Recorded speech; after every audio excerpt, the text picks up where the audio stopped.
ভোর 3:30-র সময় অ্যালার্ম দিয়ে ঘুম থেকে উঠলাম। তারপর বহু সাধ্য সাধনা করার পর বাচ্চাদের ঘুম থেকে তুলে সবাই মিলে রেডি হয়ে 4:10-15 নাগাদ সি বিচে পৌঁছলাম। মিশন সমুদ্রের ধারে সূর্যোদয়, কিন্তু ওই প্ল্যান আপনি যতই করুন না কেন, হোগা ওহি जो खुदा चाहेगा। কলকাতায় বসে যখন তীর্থের কাকের মতো হা করে বৃষ্টি চেয়েছি, তখন ভগবান একটু ছিটে ফোটাও দেয়নি। কিন্তু যেই না মন্দারমণি পৌঁছলাম, ভগবান উদারতার সঙ্গে দুহাত মেলে বৃষ্টি দিয়েছেন, সঙ্গে দিয়েছেন ভারী কালো মেঘ আর মুঠো ভরে বজ্রবিদ্যুৎ। সুতরাং সূর্যোদয়ের বাবার মুখে ছাই, হে প্রকৃতি, তোমার এই দানও স্বীকার করলাম। উপায় নেই, বিষণ্ণ হৃদয় নিয়ে ফিরলাম হোটেলে ফিরে দেখলাম আমাদের জন্য অপেক্ষা করছে কমপ্লিমেন্টারি ব্রেকফাস্ট। ছিল লুচি, সাদা আলুর তরকারি, ডিম সেদ্ধ এবং ডিম ভাজা।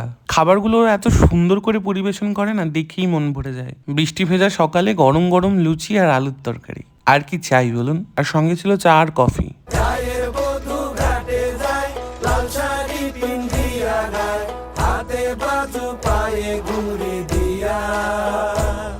দুপুরে আমরা আবার নেমে পড়েছিলাম সুইমিং পুলে, আর তারপর হোটেলের রেস্টুরেন্ট থেকেই সারলাম দুপুরের খাওয়া দাওয়া।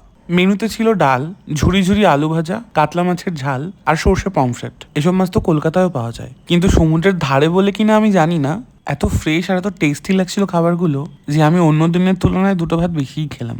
তারপর আর কি, হোটেলে ফিরে দিলাম এক জব্বর ভাত ঘুম। বাকি আপডেট থাকছে পরবর্তী ব্লগগুলোতে।